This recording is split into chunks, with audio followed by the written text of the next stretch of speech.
নমস্কার, এই মুহূর্তে আপনারা দেখছেন আমাদের ভারত এক্সক্লুসিভ ইউটিউব চ্যানেল। আবারও কল্পতরু পশ্চিমবঙ্গ সরকার ভাতা বাড়ল প্রায় দ্বিগুণ। এই মুহূর্তে সবচেয়ে বড় খবর, চলতি বছর লোকসভা নির্বাচনে রাজ্যের দুর্দান্ত কিন্তু ফল করে ইতিমধ্যে কিন্তু নিজেদের ক্ষমতা আরও কিন্তু পাকা পক্ত কিন্তু করে তুলল শাসক দল তৃণমূল।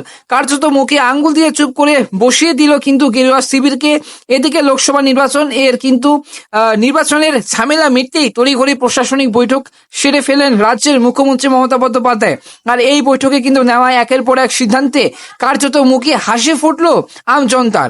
এদিনের কিন্তু বৈঠকে সরকারি কর্মচারীদের জন্য 1 মাসের অতিরিক্ত কিন্তু ভাতাও ঘোষণা করেছেন তিনি। অর্থাৎ সরকারি কর্মীরা ষষ্ঠ বেতন কমিশনের আওতায় আগে 10% ডিএ পেত, কিন্তু বর্তমানে সেই ডিএর কিন্তু পরিমাণ 4% বাড়িয়ে করা হয়েছে, এবার 14%। এমনকি মে মাস থেকে নয়, এপ্রিল মাস থেকে সেই বর্ধিত হারে মিলতে চলেছে এই ডিএ।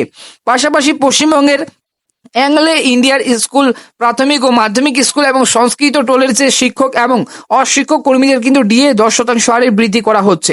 এবার এর মাঝে কিন্তু আরও এক নতুন বিজ্ঞপ্তি প্রকাশ করলো নবান্ন। এই মুহূর্তের সবচেয়ে বড় খবর, গত মঙ্গলবার নবান্নের তরফে কিন্তু একটি বিজ্ঞপ্তি জারি করা হয়েছে।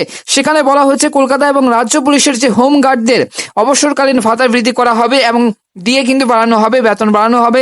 সূত্রের মাধ্যমে জানা গিয়েছে এতদিন পর্যন্ত হোম গার্ডরা অবসরকালীন ভাতা হিসেবে পেতেন 3 লাখ টাকা, তবে এবার থেকে কিন্তু সেই ভাতার পরিমাণ কিন্তু বাড়িয়ে 5 লাখ টাকা করা হয়েছে।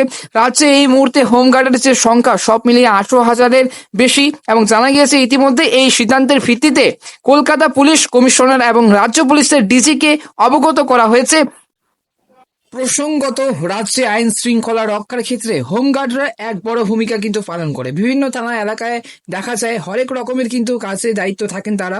তাই সেক্ষেত্রে অবসরের পর আর্থিক নিরাপত্তা নিয়ে কিন্তু অনেক সময় তাদের দুশ্চিন্তায় কিন্তু ভুগতে হতো, কিন্তু সরকারের এই ঘোষণা তাদের মনে এবার খানিক আশার আলো নিয়ে এলো।